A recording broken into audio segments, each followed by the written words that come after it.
CAN 2023 en Côte d'Ivoire, jour J-11, les yeux sont rivés vers le sélectionneur national. Une de nos équipes de reportage est allée à la rencontre du staff technique. Et justement, Eric Sekouchel est en plateau avec nous pour dévoiler la liste des joueurs en exclusivité. Bonsoir coach. Bonsoir. Et avec nous justement Koji Sibi du service des sports. Koji Sibi, bonsoir. Bonsoir Mariam, bonsoir.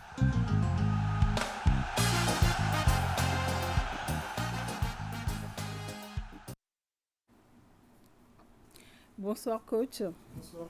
Alors vous êtes là pour nous dévoiler ce soir la liste des joueurs retenus pour la CAN Côte d'Ivoire 2023. Et avec nous également Koji Sibi. Koji Sibi, bonsoir. Bonsoir Mariam, bonsoir à tous et bonsoir au coach. Bonsoir. Voilà, nous allons donc dans quelques instants découvrir justement ces aigles qui ont été sélectionnés par Eric Sekouchel. Mais en attendant, comme le disait Mariam dans les titres, une de nos équipes de reportage était à Kabbalah. Eh bien, la liste définitive des aigles qui sera connue tout à l'heure, le sélectionneur national Eric Sekouchel rendra public le nom des joueurs retenus pour la phase finale à quelques heures de cette publication, à quelques minutes, j'allais dire, de cette publication. Eh bien, l'ambiance était bien sereine à Kabbalah, au Nid des Aigles. Le constat a été fait cet après-midi par une de nos équipes de reportage conduite par Fotigi Tunkara. C'est mardi 2 janvier 2024, jour de publication de la liste définitive des Aigles du Mali pour la CAN Côte d'Ivoire 2023. C'était le CAN plat au Nid des Aigles à Kabbalah, désormais sous surveillance vidéo. Derrière ces calmes apparents dans la cour, à l'ère du repos des joueurs, travaillent d'arrache-pied dans l'ombre les staffs techniques. Comme des chercheurs dans un laboratoire, l'encadrement technique est à pied d'œuvre dans la salle vidéo pour trouver le meilleur équilibre possible dans cette composition d'équipe. Et déjà, l'on sait à quoi s'en tenir. Qui dit chef, dit choix. On est chef parce qu'on a appelé à faire des choix difficiles. Et les choix difficiles seront faits. Même si vous avez 25 messieurs, vous allez prendre 11. Tout le monde ne peut pas jouer. Le choix, il est là. Notre métier, c'est quand même de choisir, de bien faire, de choisir les bons, les meilleurs, ceux qui peuvent servir les pays. Donc, nous, je pense que la pression, tout le monde là, ce n'est pas une pression. On travaille, on connaît la qualité de nos joueurs, on le connaît. Donc, on va prendre celui qui est en forme. Il n'y aura pas de problème sur ce côté. Je pense que sur ce côté, nous sommes vraiment tranquilles. Mais est-ce qu'on peut s'attendre à des surprises dans cette liste? C'est pas, attendez d'abord, la liste est bientôt. Donc, vous êtes si pressé que vous nous mettez la pression. La pression, c'est vous qui nous la mettez. Contrairement au staff technique qui a visiblement la tête sur les épaules, le suspense est encore entier pour certains joueurs, notamment les jeunes néophytes qui se battent pour se faire une place. Il a de l'espoir, mais c'est le football.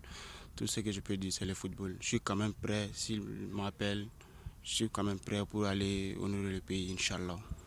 Mais il n'y a pas de stress particulier sur vous? Ouais, un peu de stress. Un peu. Tout comme lui, ils sont quelques-uns à nourrir cet espoir et à caresser le rêve de vivre une première phase finale de la CAN. En plus de leur talent pour séduire et convaincre le coach, ils pourraient aussi compter sur les concours de circonstances liés aux nouvelles venant de l'infirmerie. Au jour d'aujourd'hui, l'ensemble des joueurs ne sont pas présents à Kabbalah. Mais ceux qui sont là à Kabbalah, tout se passe bien. Et il y a quelques-uns qui ne sont pas arrivés, qui ont des pépins physiques. On continue le suivi. Donc on aura des résultats d'un moment à l'autre pour communiquer à l'entraîneur afin de lui faciliter la liste définitive. Donc je peux vous rassurer que ça va pour le moment. Donc tous ceux qui sont là sont à 100%. Ceux qui sont là, ils sont tous à 100%, à part un joueur, un défenseur ce matin qui a eu des pépins physiques. Il s'agit de Massadou Haïdara. Ce matin à l'entraînement, il a senti des douleurs au niveau des ischios. Donc on a fait les examens, on attend juste les résultats pour communiquer à l'entraîneur s'il peut faire partie de la liste des 27 ou pas.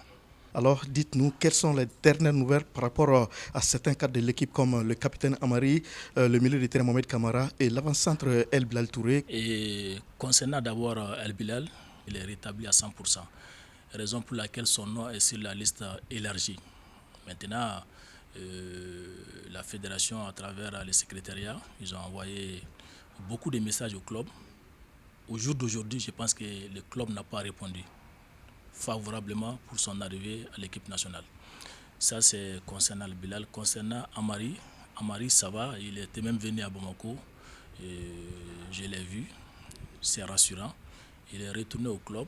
Il fait toutes les séances avec l'équipe. Et Mohamed Kamara, pareil, il est venu à Bamako. On a fait les examens et ça va beaucoup mieux cliniquement. Aujourd'hui, il a repris les examens à Monaco. C'est rassurant.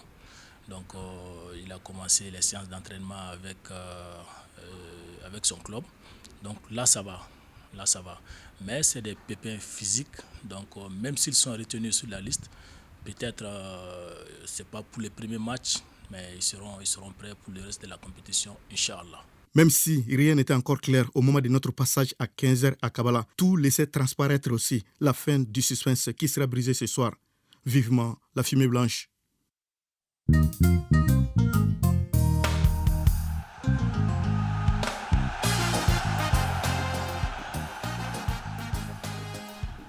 Merci beaucoup Fotiki Tunkara, justement, les téléspectateurs qui attendent impatiemment que le sélectionneur publie cette liste. Alors, j'ai juste envie de vous poser une petite question avant de vous donner la parole pour publier cette liste-là. Comment un entraîneur, comment un sélectionneur peut se sentir lorsqu'on est amené à faire les choix?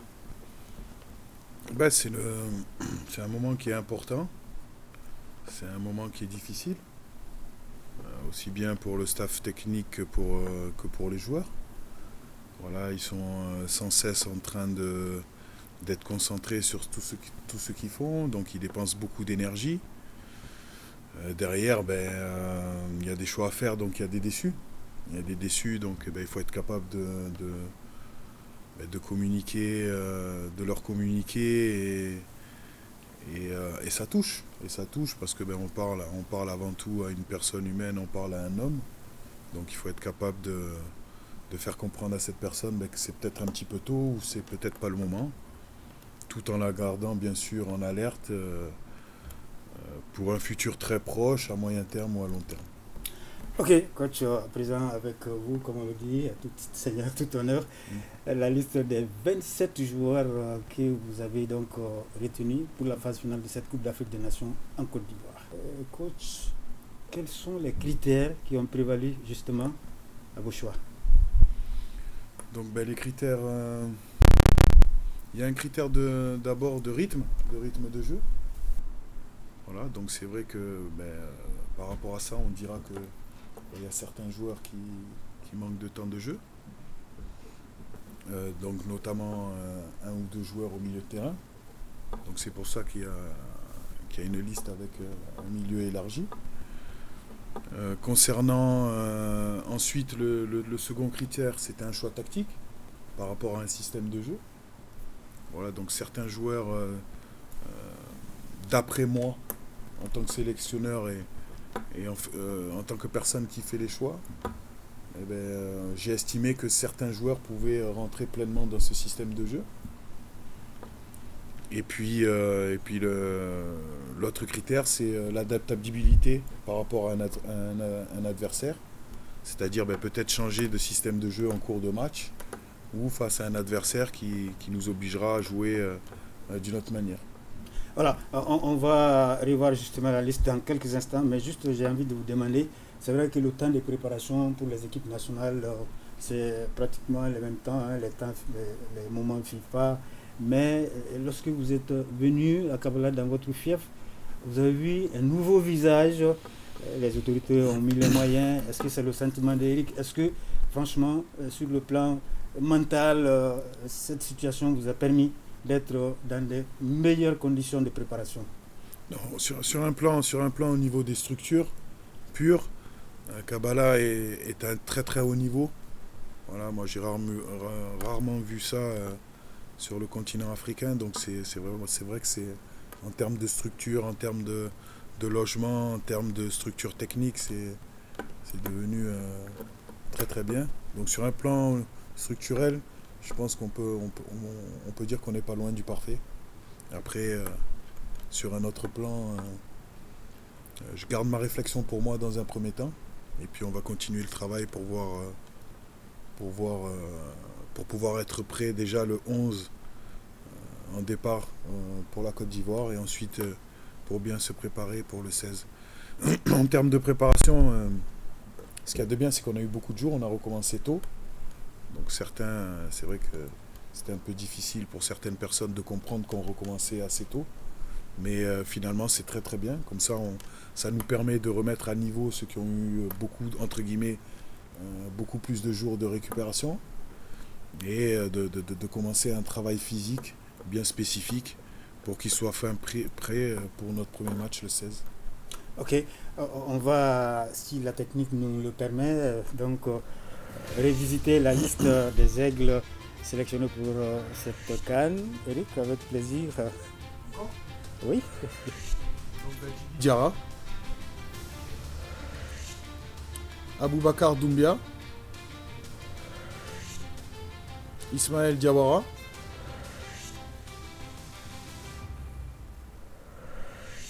Amari Traoré, Falaï Sako,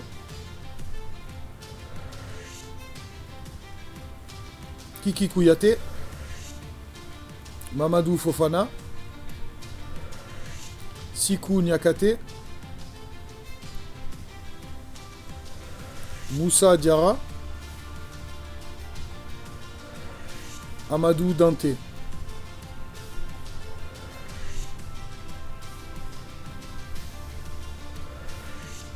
Djadje Samasekou, Mohamed Kamara, Amadou Haïdara, Aliou Dieng, Lassana Koulibaly, Kamori Doumbia, Adama Traoré, Yves Bissouma, Boubacar Traoré.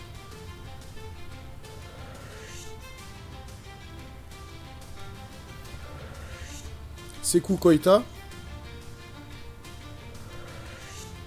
Néné d'Orgelès, Moussa Doumbia, Fousseni Diabaté, Ibrahim Sissoko, Lassine Sinayoko, Youssoufou Niakate,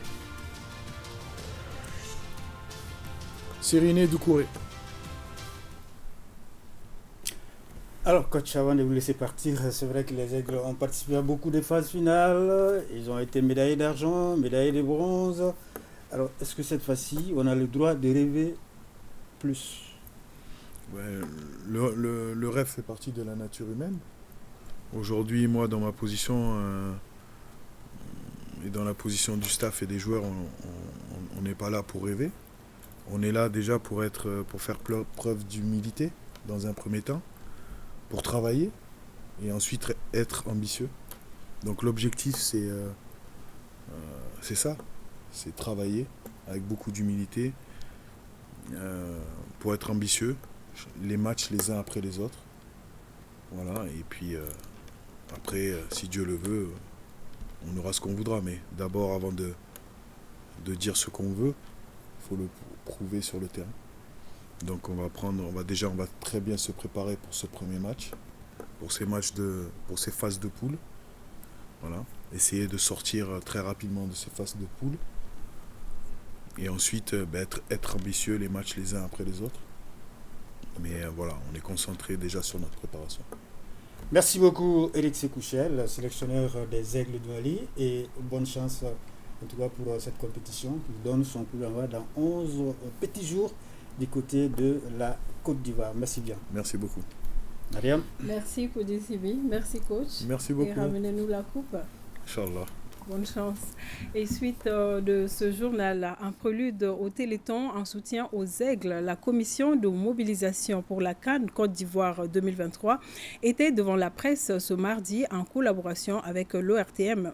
La commission a expliqué aux hommes de médias le déroulé du Téléthon prévu pour ce samedi à l'Hôtel de l'Amitié à partir de 22h. Il s'agit d'inviter plus de Maliens à soutenir les Aigles pour une réussite totale de la CAN 2023. La soirée de Téléthon a comme marraine notre collègue Haoué Touré. Compte rendu Mamoutou Dante. Le sacre des aigles à la CAN 2023, une meilleure stratégie de sensibilisation et de mobilisation, était au cœur du point de presse animé par la commission de mobilisation pour la CAN Côte d'Ivoire 2023. En collaboration avec l'ORTM, la dite commission organise un téléthon de soutien aux aigles ce samedi à partir de 22h. Cette soirée de téléthon sera animée par les artistes, les comédiens, les animateurs et les anciennes gloires du football malien. L'objectif est d'inviter tous les Maliens à soutenir les aigles pour une réussite totale de la Coupe d'Afrique des Nations. Pendant cette soirée, on demande aux Maliens d'abord de se mobiliser physiquement et de montrer leur engouement. Et nous aussi, on veut montrer aux Maliens que le sport aussi fait partie des facteurs de cohésion. Et pour que les gens puissent se mobiliser derrière les aigles, pour montrer aux Maliens qu'ils partent à notre nom et il faut qu'on les supporte. Et on veut demander aussi aux Maliens de supporter cette participation et que chacun puisse contribuer comme il peut. À cet effet, nous avons mis en place 3 choses. Il y a un compte bancaire déjà qui existe depuis un moment. Il y a aussi un numéro court sur lequel les gens peuvent envoyer des SMS. Et il y a aussi un numéro de Mobicash et de Orange Money où les gens peuvent envoyer leurs contributions. L'ORTM, la mission de service public, est appelée à organiser le téléthon pour les aigles du Mali. Alors nous comptions mettre les petits plats dans les grands pour que ce téléthon soit une réussite à l'intérieur et à l'extérieur du Mali. Ce téléthon a comme marraine Hawaï Touré, journaliste émérite qui entend ne ménager aucun effort pour mobiliser le maximum de fonds afin de soutenir les aigles jusqu'au sacre final.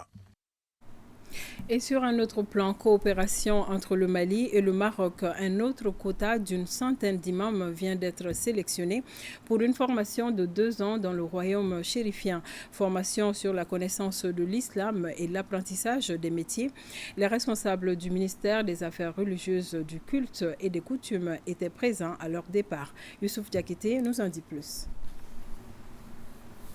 Le partenariat entre le Mali et le Maroc se consolide chaque jour. Le départ de ce deuxième convoi des imams pour la formation professionnelle et la connaissance de l'islam est une parfaite illustration. Le représentant du ministre des Affaires religieuses, du culte et des coutumes a insisté auprès des apprenants de ne jamais perdre de vue les objectifs de la formation et le porte-parole des imams rassure. Nous profitons pour aussi saluer nos autorités qui ont eu la bonne initiative de nous envoyer faire cette formation-là. Donc ça ne peut qu'être bénéfique pour nous, imams.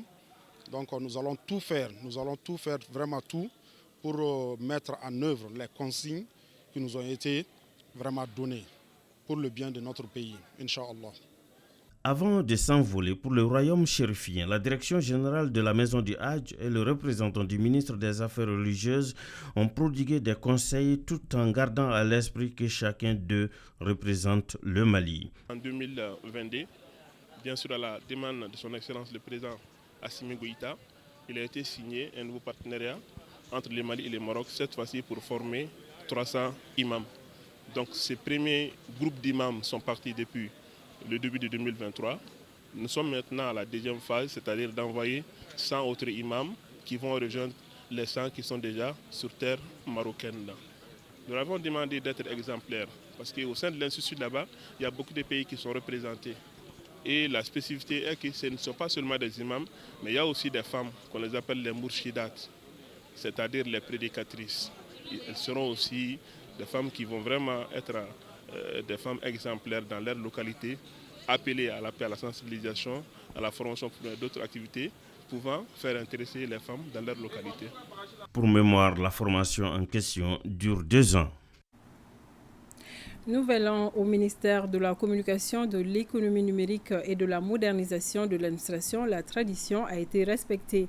À l'occasion du Nouvel an, le ministre Alhamdou Ag Ilien a reçu les vœux du personnel de son département et des services techniques rattachés. Le point avec Abdul Karim Kaba. Cette tradition est bien respectée au département en charge de la communication, celle de présenter les vœux du nouvel an. Dans son adresse, le secrétaire général du ministère de la Communication, de l'économie numérique et de la modernisation de l'administration a salué les progrès réalisés dans le domaine de la communication et du numérique. Qu'à cela ne tienne, les défis sont nombreux et il faut redoubler les efforts afin d'atteindre les objectifs. Nous devrons également poursuivre la réflexion pour une meilleure viabilisation en termes de mobilisation des ressources financières au bénéfice de certaines structures, en particulier le RTM, la MAP, l'ANCD, le CNB et le service de la certification. C'est le lieu de lancer un appel à l'ensemble du personnel en commençant de la base au sommet pour que chacun puisse jouer sa partition. Je formule le vœu que l'année 2024 apporte à tous et à chacun santé, prospérité et paix dans notre pays et dans nos familles respectives. Enfin, malgré le contexte difficile, nous devrons continuer à serrer la ceinture.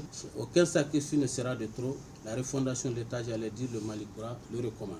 Oui, relever les défis. Pour ce faire, le chef du département peut compter sur le personnel. Nous vous adressons vraiment nos vœux de bonheur, de prospérité, vraiment de joie, de succès et surtout beaucoup de bonheur. Vraiment, le Mali traverse actuellement un moment difficile. Nous vous souhaitons vraiment de relever vraiment ces défis majeurs vraiment qui planent aujourd'hui sur le Mali-Bas. Avant d'appeler les services centraux rattachés et l'ensemble du personnel à plus d'abnégation et d'engagement, le ministre de la Communication, de l'économie numérique et de la modernisation de l'administration, Alhamdou Ag Ilène, a salué et félicité l'engagement de ses collaborateurs. C'est l'occasion pour moi aussi de vous féliciter pour les résultats atteints, parce que tout ce qui a été dit ici en termes de résultats et en termes de défis ne sera réalisé qu'avec vous. Parce que le ministre, comme je le dis toujours, c'est le porte-parole d'une équipe. S'il n'a pas une bonne équipe, il n'y a pas de résultat. C'est dans un ministère aussi ou dans un gouvernement, tout le monde est important. Du plus petit travailleur ou du plus jeune travailleur jusqu'au plus grand. Alhamdou Ag Ilène a rappelé que le Mali-Koura souhaité et prôné par les Maliens peut se faire avec l'engagement, la détermination, le respect de la hiérarchie et le don de soi. Actualité des FAMA sur le terrain. Le dimanche 31 décembre, les vecteurs ont effectué 2 frappes. La première a permis de détruire la base des terroristes qui ont attaqué la localité de Mourja et les neutraliser. La seconde a calciné un véhicule de pick-up et neutralisé ses occupants, toujours dans la même base au sud-ouest de Guiré. Abdoulaye Sako. Le mystère qui se cachait derrière le mode opératoire des terroristes dans la région de Nara, précisément à Mourdia, est aujourd'hui percé. Tout cela est parti d'un constat. Comme vous le savez, après chaque attaque dont les auteurs sont neutralisés par les FAMA, un autre groupe passait à l'action. On se demandait d'où sortent-ils, où est-ce qu'ils se réfugiaient pour soigner leurs blessés.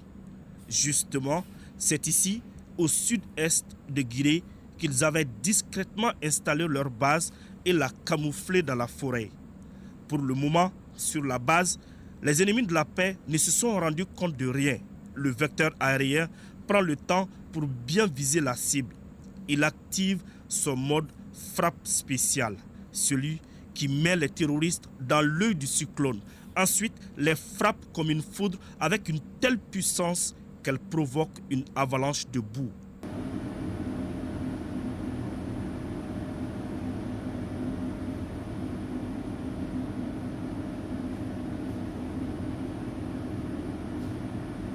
C'est la panique totale pour les terroristes. L'un de leurs plus grands secrets vient d'être dévoilé. Une fois la nuit tombée, un véhicule qui avait pris la poudre d'escampette est venu se cacher sous un arbre. Les vecteurs aériens verrouillent la cible et administrent aux occupants leur dose avec efficacité. Le véhicule est calciné et les occupants neutralisés. Les vecteurs aériens veillent au grain pour la sécurité des Maliens.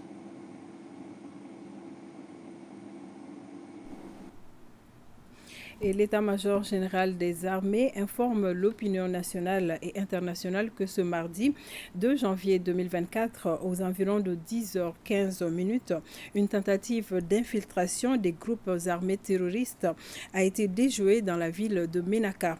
La dite tentative s'est résumée à des échanges de tirs entre les groupes terroristes et le poste de contrôle vers la sortie en direction d'Andiraboukan.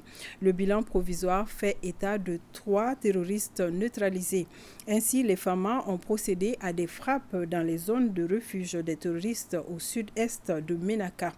La situation est sous contrôle et les opérations de ratissage se poursuivent pour débusquer les assaillants.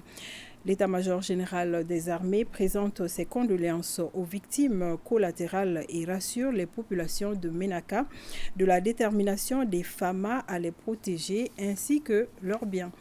De 2012 à 2023, plusieurs édifices historiques de la région de Kidal ont été détruits par les groupes armés terroristes, notamment la prison centrale, le camp de la garde nationale et plusieurs bâtiments de l'État ont été rasés et vendus par les forces du mal. Autant de défis auxquels fait face la région de Kidal. Sidi El-Medi Ag Al-Baka, Benoko Fofana et Tayeb Adjaouyakoui.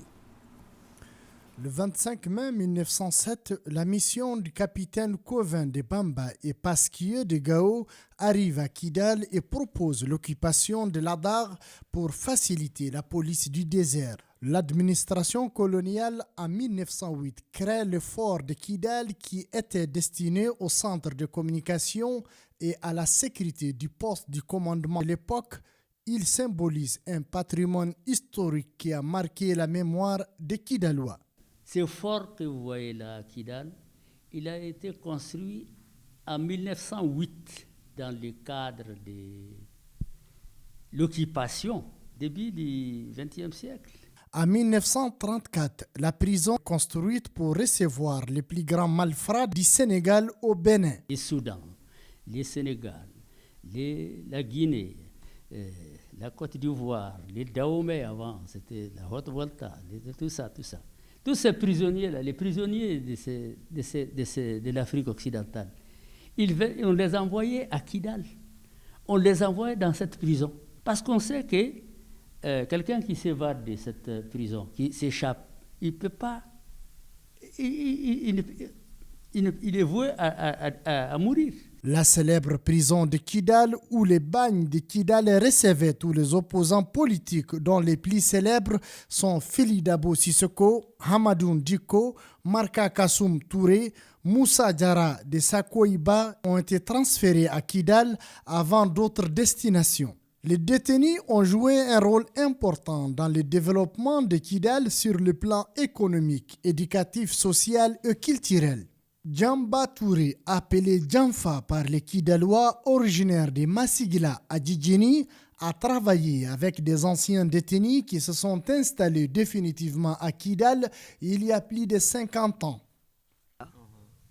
Bon nombre de prisonniers s'est installé à Kidal définitivement après leur libération, en ayant des familles et des enfants. Aujourd'hui, plusieurs détenus de cette vague sont décédés. Parmi ces détenus également, il y avait ceux qui font la corvée du bois, des cuisines. Les bagnes de Kidal a aussi accueilli le premier président du Mali indépendant, Modibo Keïta, qui a séjourné dans cette cellule avant d'être transféré dans une autre au camp général Abdoulaye Soumaré de Kidal. Plusieurs chefs et combattants de différentes rébellions de 1963 ont aussi séjourné ici. Le site a été choisi à cause de son éloignement pour isoler et rééduquer les prisonniers. Les prisonniers, ils étaient utilisés ils travaillaient pour l'administration coloniale. Ils faisaient les maraîchages, ils faisaient les constructions. Ils balayaient aussi la ville. On pouvait compter jusqu'à 400 prisonniers. Le matin, quand ils se réveillent, sous la conduite des gardes, ils allaient sur les collines, conduits par les gardes. Chacun amenait un caillou. Il y avait une équipe sur place pour tailler les pierres là, les transformer, leur donner des angles pour faciliter la construction. Ces édifices qui nécessitaient d'être conservés comme un musée La mémoire collective, dans le cadre du tourisme, il pouvait contribuer au développement de Kidal. Cette prison de Kidal où a séjourné Modibo Keïta et d'autres personnalités avant lui, n'est-ce pas? C'est quelque chose qui est extraordinaire pour la mémoire du Mali, pour la mémoire de l'Afrique occidentale, pour la mémoire de l'Afrique, pour la mémoire du monde. C'est quelque chose de très intéressant. La prison, les camps de la garde nationale et plusieurs autres bâtiments de l'État ont été détruits et tenez-vous bien, morcelés et vendus au plus offrant par les groupes armés terroristes et leurs alliés entre 2012 et 2023. Le bagne de Kidal a été définitivement fermé par le président Alpha Oumar Konaré en 1997. Et toujours à Kidal, c'est un bon soldat que le général de division El Hadj Gamou, gouverneur de la région, a montré l'exemple ce matin au centre de santé de référence de Kidal. D'abord premier à donner son sang, il a aussitôt procédé au lancement de la journée. Un esprit sain dans un corps sain.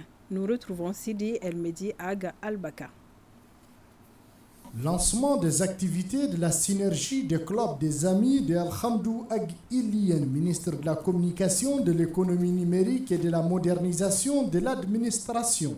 Parrainé par le général de division Al-Hadj Gamou, gouverneur de Kidal, qui a mobilisé toute l'administration, les forces de défense et de sécurité, les forces vives de Kidal, les services techniques et financiers pour la réussite de cette vaste opération de don de sang couplée à la journée de salubrité au CSRF de Kidal. Donation du sang, c'est toute l'administration et les chefs de service et les forces armées qui sont mobilisées pour ça. Et les élus, bien sûr les maires et les élus. Et puis je voulais que ce sang soit destiné d'abord aux blessés de guerre et aux femmes enceintes, et puis le reste des malades de la région de Kidal. Cette collecte première d'Ijar vit l'influence va sans aucun doute pallier au manque de ces liquides précieux au sein de la mini-banque de sang de Kidal. Cette journée, c'est pour montrer notre accompagnement aux autorités et à la population de Kidal. C'est capital pour, n'est-ce pas, réaliser même les premiers soins dans un centre de santé. D'abord, c'est la propriété. Donc, quand on a la propriété, on a déjà un débit de traitement.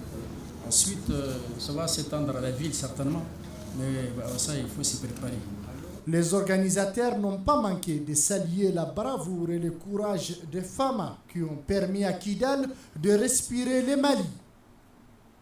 La communauté d'Oulad Ben Ammar dans le cercle d'Al-Moustrat a organisé une rencontre intercommunautaire avec comme thème « Nous sommes pour la paix et la stabilité du Mali ». La rencontre qui a mobilisé les leaders communautaires de la région de Gao ainsi que les autorités administratives a permis aux initiateurs de réaffirmer leur soutien indéfectible aux autorités de la transition.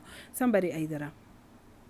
C'est la salle de conférence du Conseil régional de Gao qui a servi de cadre à la tenue de cette journée historique initiée par la communauté d'Oulad Ben Ammar. Le thème de cette rencontre, « Nous sommes pour la paix et la stabilité du Mali », n'est pas fortuit. On est venu aujourd'hui au Conseil régional pour partager avec les autres communautés l'historique des Kunta. Nous voulons contribuer à la réussite de la cohésion sociale autour des communautés. La rencontre a aussi permis aux initiateurs de non seulement réaffirmer leur soutien aux autorités de la transition, mais aussi et surtout d'inviter les Maliens à s'unir pour bâtir ensemble le pays. Asseyons-nous, discutons, échangeons, trouvons les solutions ensemble. C'est la seule solution et c'est la voie de la réussite. C'est le message que j'ai à lancer à l'endroit de toutes les communautés du Mali. Les autorités administratives, pour leur part, ont salué cette initiative de renforcement de la cohésion sociale et de la promotion de la paix. Cette illustre rencontre pourra favoriser le retour de la paix, de la cohésion sociale et de vivre ensemble. Une présentation historique de la communauté Kunta par l'historien Mohamed Soumeilou, suivie des témoignages en hommage à Fé Mohamed Idriss, ancien président de l'Assemblée régionale de Gao, était également les temps forts de la rencontre. Les 56 coordinations EJ de la région de Tombouctou, niveau cercle, commune et région, viennent de recevoir leur dotation en matériel roulant, un geste des hautes autorités de la transition afin de permettre à cette entité de mieux réussir ses missions en matière de gestion des élections dans la région. Reportage Najim Babassissé, Mahamadou Askoufari. Les coordinations de l'autorité indépendante de gestion des élections de la région de Tombouctou reçoivent des mains du chef de l'exécutif régional leur matériel roulant. Ces joyaux composés de 56 motos viennent ainsi renforcer leurs capacités opérationnelles dans le cadre de leur mission de gestion et de supervision des élections sur toute l'étendue de la région de Tombouctou. Nous pensons que cet engin va beaucoup servir à la coordination pour mener à bien les activités qui nous sont conférées. Et ce qui est sûr aussi, c'est un équipement qui sera gardé et utilisé à bon escient.